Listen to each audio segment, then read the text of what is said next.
We are hours away at this moment from the president taking off for the G7 summit in Biarritz, France, where allies are bracing for the Trump-fueled mayhem that is now 100% certain to ensue, with Trump like a drunken traveler in the departure lounge about to take a trip that he dreads, already sowing global chaos as his days-long public meltdown has finally moved from words to actions. Donald Trump beginning this day with a Twitter tirade that sent the Dow spiraling, closing down more than 600 points today and escalating his trade war with China with these norm-shattering, power-abusing words in this tweet. Read this. Our great American companies are hereby ordered to immediately start looking for an alternative to China, including bringing your companies home and making your products in the USA. Talk about a command economy. We are also watching the White House at this hour and waiting for Trump to make good on his promise today to further respond to China's latest move in that trade war, China slapping new tariffs on American goods. But wait, there's more.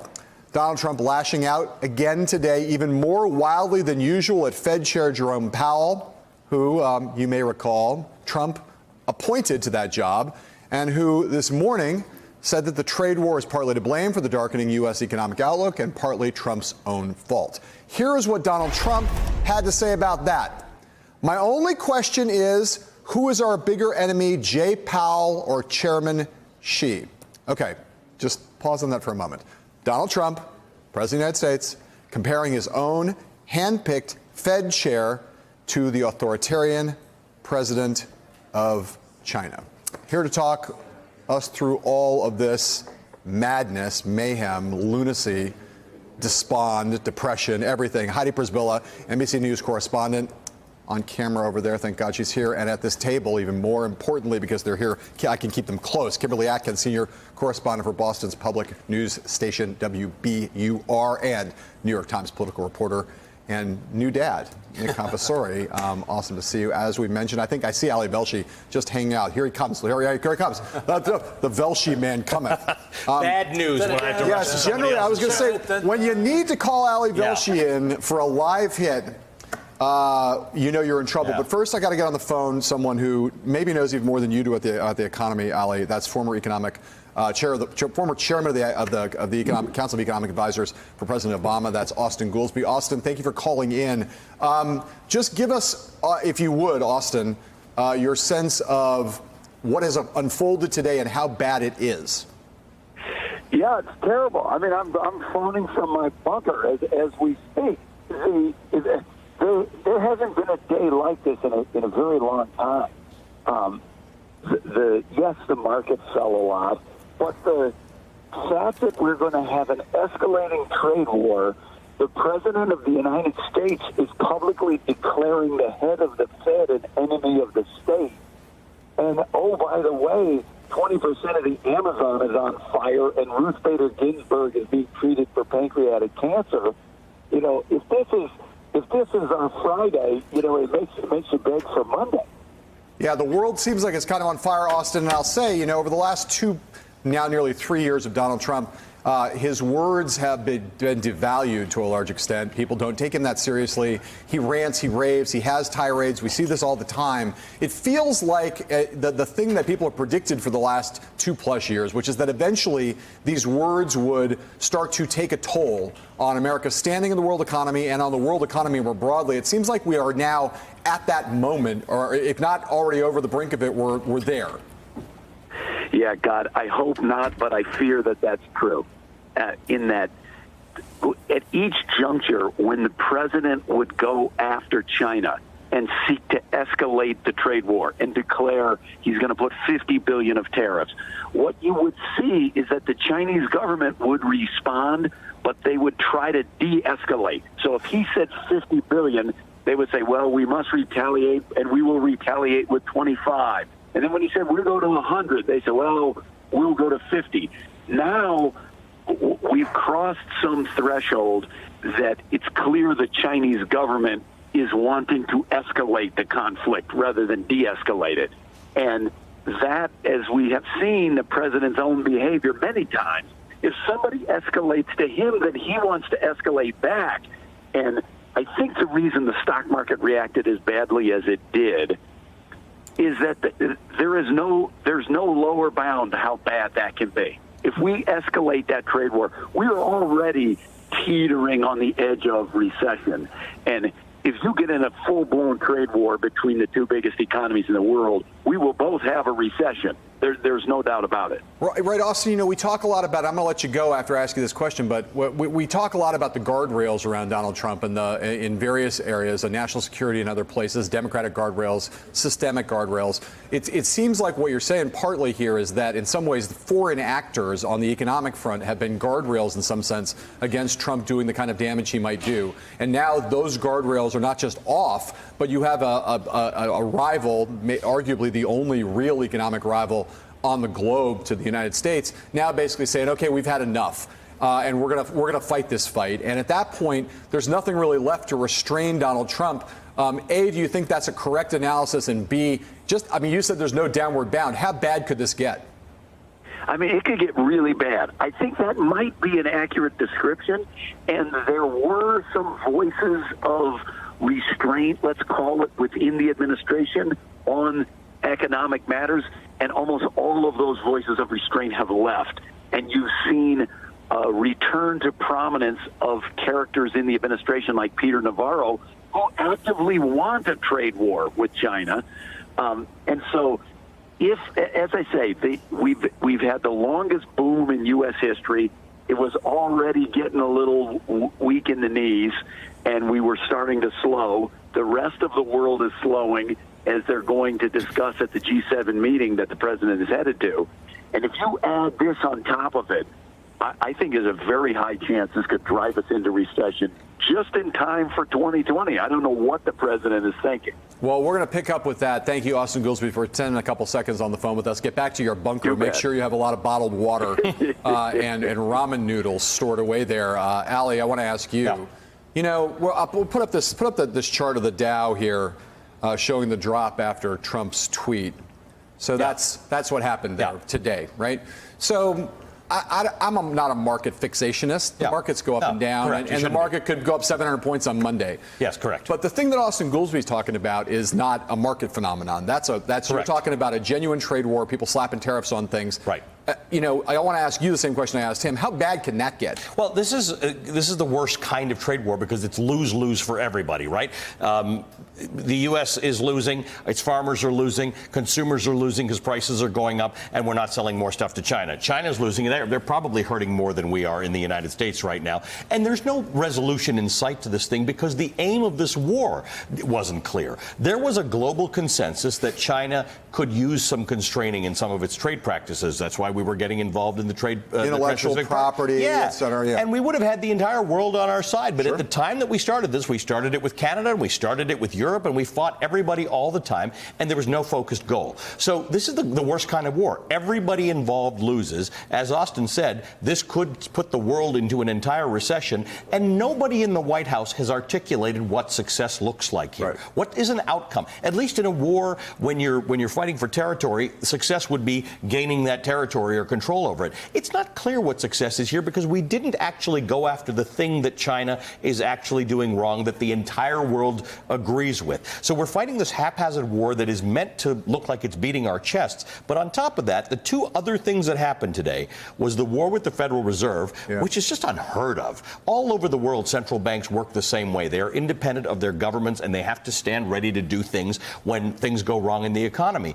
And then that he said, I hereby order all American companies to find alternatives to doing business with China. We don't really hereby order companies to do things. Like I said, command economy. I mean, you're talking about that's Soviet Russia stuff. This is the government that has undone the Consumer Financial Protection Bureau and the EPA. So we don't even hereby command companies not to put garbage in the water. Right. But we're arguing about this stuff. So there's something else that feels a little unhinged about today, and investors don't really want to go into the weekend wondering what he's going to do at G7. So you're right, the market could be up next week, but this is worrisome. So there's two conjoined crazinesses that I want to just unpack unpack a little bit. One of which is, you're right, like there's no theory of what success looks like and there's no obvious exit strategy. But there's also just sort of a revelation, at least to me, and although it's not really a revelation, it's something we've known for a while, that the basic understanding of how the economy works is lacking. You know, you heard the president and some reporting coming out this morning where the president's going around saying to people, hey, you know, we don't need China. Right. Like if we had no trade with China, that would be fine. Yeah. Just talk about that for a second. What would it mean to the United States in terms of its inflows and outflows of goods and services if there was no Chinese trade? Well, on one level, it would mean higher prices for goods, which an economy can get used to. But our economy, for better or for worse, over the last 60 years, globally has gotten better because we get to buy things from other people that we don't do as well as making. So as much as we'd like to make all our T-shirts in the United States, if you do it at $15 or $20 an hour labor, everybody's T-shirts will cost more. And American consumers like lower priced goods. So there's that problem. But there's the much more serious problem in that we made a deal with the devil a long time ago. Right. China, with all its money, bought all of our new debt. So the deal is we buy from China. China doesn't sell our debt on the open market and create a whole lot of problems for us with our dollar. So this is not an easy matter to extract yourself from. If you wanted to say over 10 years you want to extract yourself from a relationship with China and here's how it is laid out properly, right, that would be interesting. That's just, there's nothing that looks like a plan here. Nick, I want to ask you just the question here where this verges into politics, right? Because again, I said conjoined crazinesses. Here's another craziness, right? Donald Trump, we all presume, wants to win re-election in 2020. It's hard to understand what the theory of the case would be if you recognize a recession would be bad for Donald Trump's re-election prospects. That plunging us into a trade war, attacking the Federal Reserve Chairman, almost guaranteeing this kind of a market spiral. What's the theory by which these actions could lead to a positive political outcome for the president, given the fact that he's courting economic disaster, courting recession, the one thing that would almost guarantee that he would not get reelected? There's no theory. It's all tactics and demonstrations. As you pointed out earlier, he evidently does not understand the basic fundamentals of trade. He doesn't know how the machine works, and he's gone into a trade war with tweets, and Xi is bringing guns, and he's going to win because he is president of an autocracy. He's not up for re-election. He can stand to make his people miserable in a recession, and Trump can't.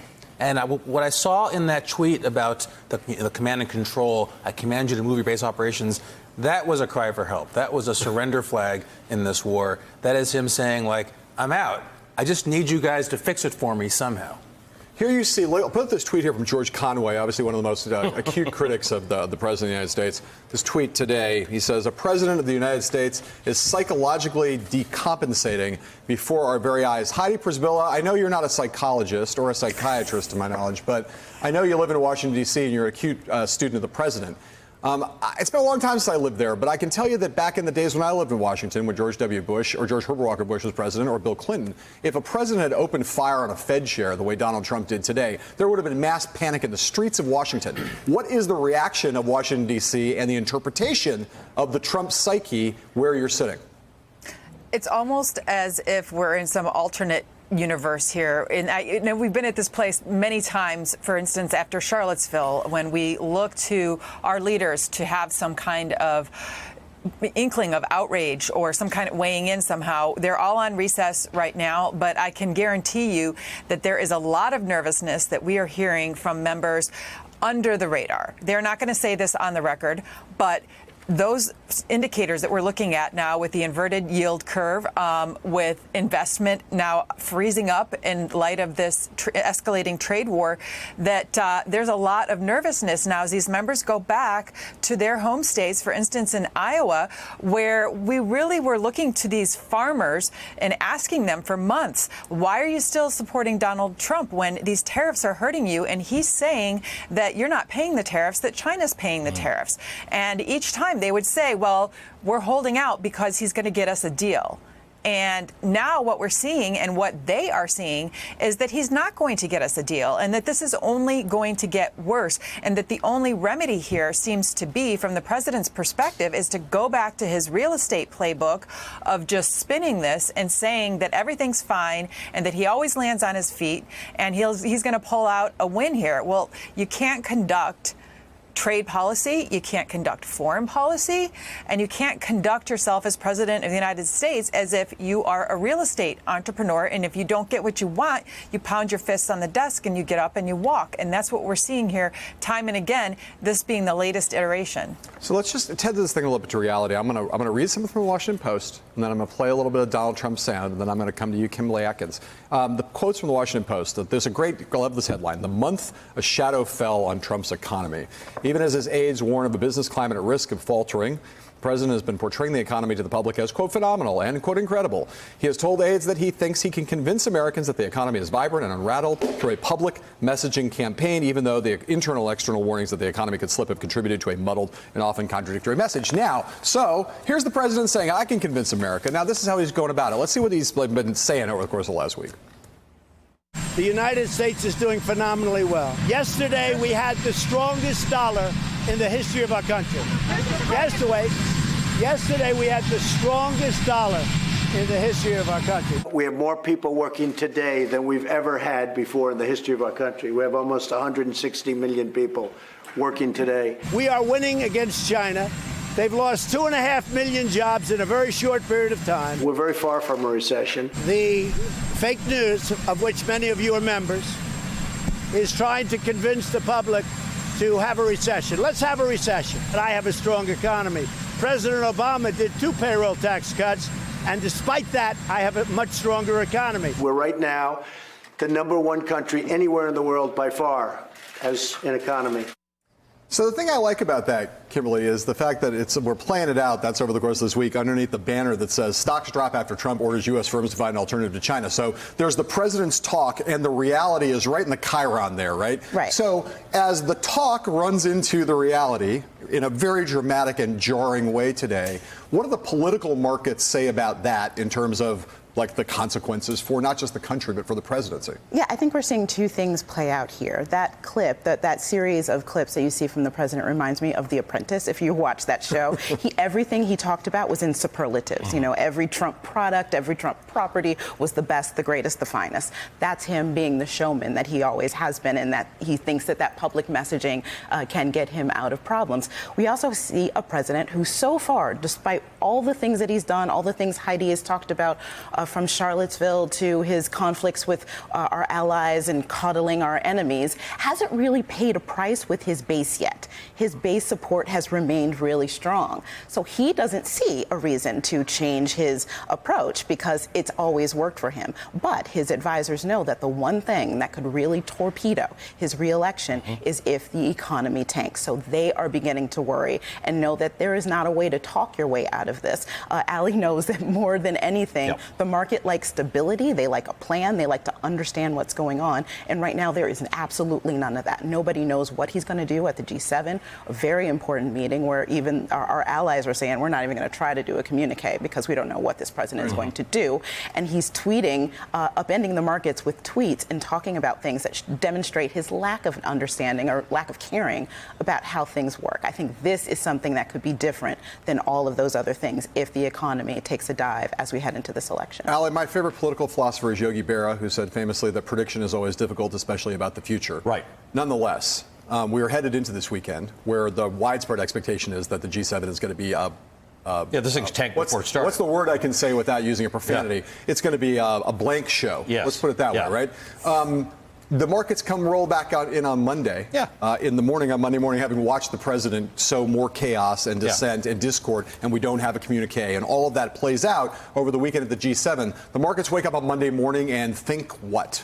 Look, this is the important thing. You said you don't sort of get too fixated on the market, and that's the right thing to do, right? There are a few of us around here who do, and that's our job. I would say this: the market is less relevant than everything else right now. It is people's investments, and it is their 401ks, and it is their retirements, not unserious. But wages and jobs are where the rubber hits the road. The president can go out there and talk up this economy all he wants, and I hope he's right. I truly think anybody in this country, even if they are a Democrat and they're doing it for political purposes, who is hoping for a recession is doing the wrong thing. That said, recessions come.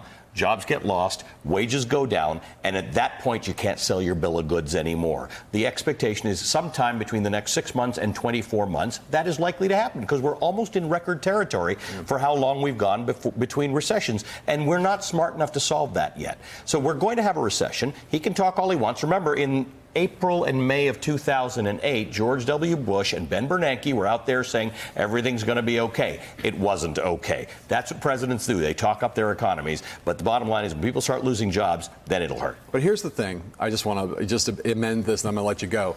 It's the truth. Nobody's ever figured out how to end the business cycle, and recessions happen. Correct. What good presidents, smart presidents do is try to mitigate against the worst and try to, they try to do no harm. We have a president right now who's not only not smart enough to solve the business cycle, but who is stabbing the patient on the table. Hey there, I'm Chris Hayes from MSNBC. Thanks for watching MSNBC on YouTube. If you want to keep up to date with the videos we're putting out, you can click subscribe just below me or click over on this list to see lots of other great videos.